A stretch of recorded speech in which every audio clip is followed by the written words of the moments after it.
welcome back to the channel where code meets comedy and sometimes get an error in between. Today we are diving into something that's as unordered as my text right now. The UL tag, the one that helps us organize things in a way that looks like, well, we didn't organize them at all. Unordered lists are like the chill vibes only cousin of ordered list. They don't care about numbers or ranking. They just show up with bullet points. Like, we're here with the deal with it. So if you are ready to master these laid back lists, maybe add a sprinkle of humor to your code, let's jump right in. And hey, don't forget to hit that subscribe button or my unordered life will officially stay unordered forever. So let's move computer screen and let's do a coding with laughing. So guys, in today's video of full stack web development, I am telling you about HTML form. So many people are thinking, what is the HTML form? So let me explain you. So let's start. And let's talk about HTML forms. And HTML form is used to collect a user input, like first name is John, last name is Doe, like this. The user input is most often sent to a server for processing. Like if you write, it asks you a first name, asks you a first name, like you give John, and it asks you a last name, so you give Doe. So when you submit it, so it will send, it's sent to a server for processing. Okay, so like this is called the HTML forms.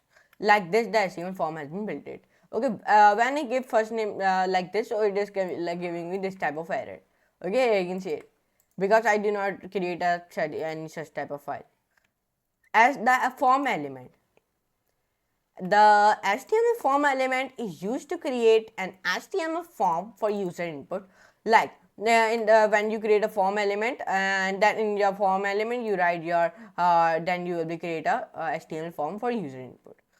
The form element is a one container for different types of input element, like text field, checkboxes, radio buttons, submit buttons, or etc. Like here we create a submit button, but here you create your checkbox and radio buttons like this. All the different form elements are covered in this chapter, HTML form elements, and this chapter will be coming very soon. The input element.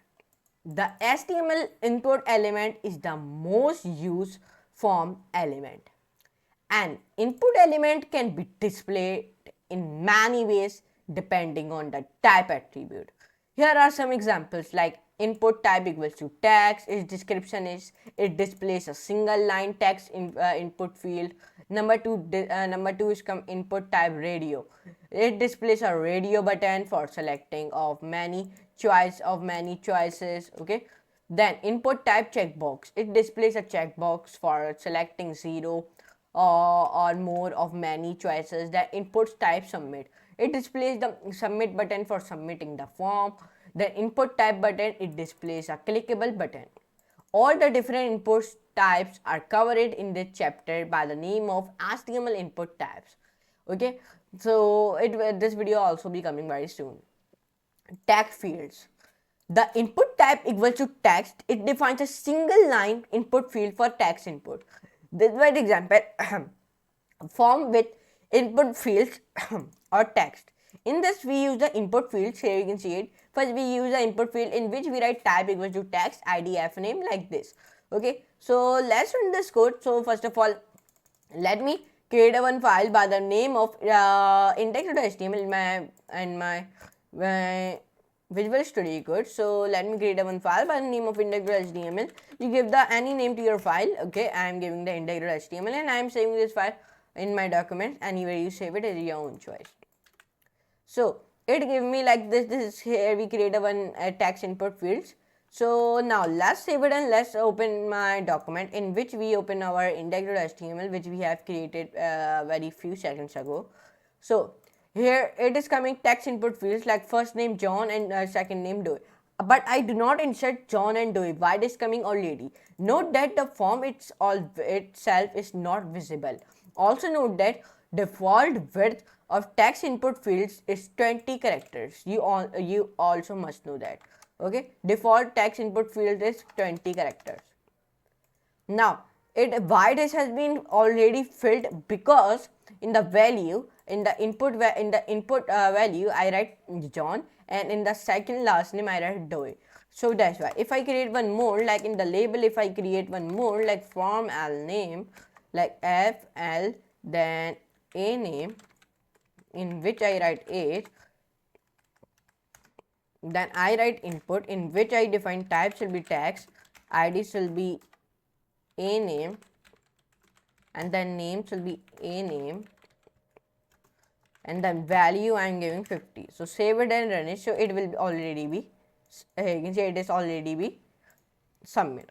So like that you can do it very easily. And if you want space on it, so add a br text, so it will come down here, you can see it. So if you want space here also, so put br tag here also, so that space will become here also.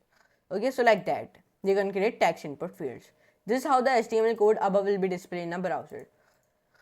The form itself is not visible. Also note that the default width of an input field is 20 characters. The label element. Notice the use of label element in the example above.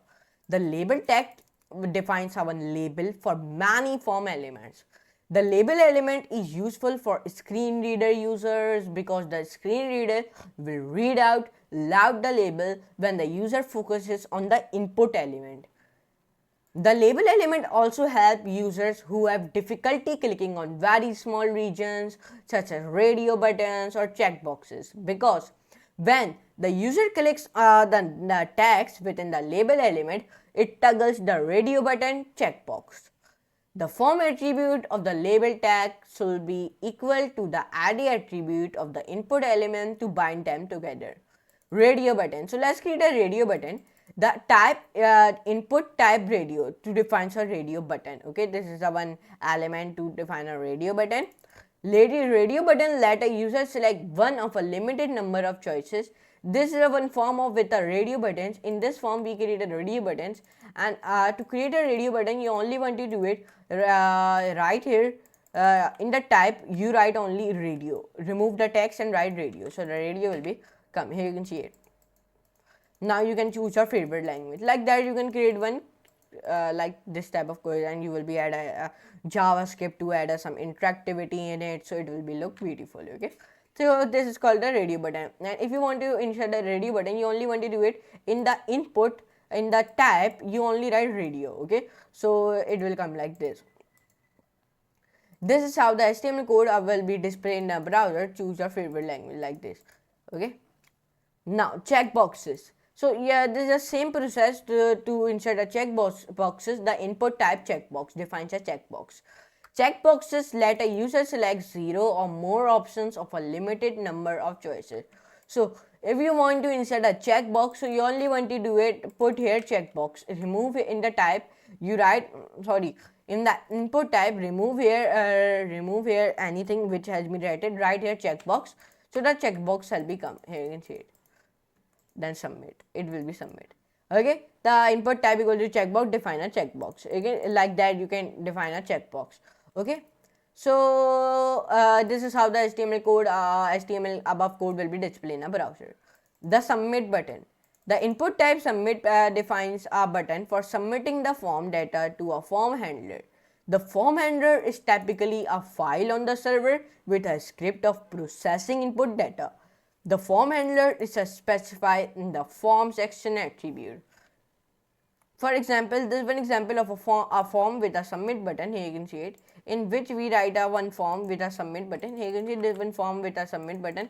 So when you save it and run it, so here you see it. This one, if you click the submit button, the form will send to a the form data will send to a page called actionpage.php. Why it is giving me the error? Because I do not make this type of file by the name of action underscore page.php. But if you want to do it, so you only want to do it, click submit button, the form data will send to a page called PHP.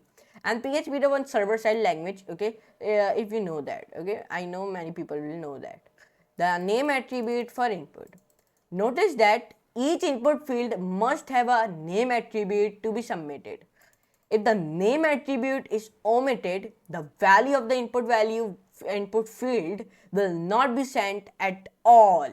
This example will not submit the value of the first name input field. Okay, it will not submit the value of the first name input field. So let's run this code. So let me show you.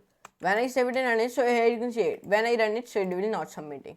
Why? Like I have told you, the example will not submit the value of the first name input field. Here you can see, and it is not submitting it. Okay, and why it is not submitting it? Because I have already told you here. Okay, so I hope you can enjoy this class. In today's video, I talk about what is the HTML forms. So if you enjoyed this video, so please like this video, share, friends, subscribe to my channel, and don't forget to all the notification bell also never with these type of videos on our full stack web development. And then come on to my channel by the name of CodeWithPk. You all know because you are seeing my video. Okay, so let's come on to my channel by the name of CodeWithPk. So let's open in my channel. So first of all, subscribe my channel, all the notification bell also. So we are very near to 9,100 subscribers. So please complete it. Okay.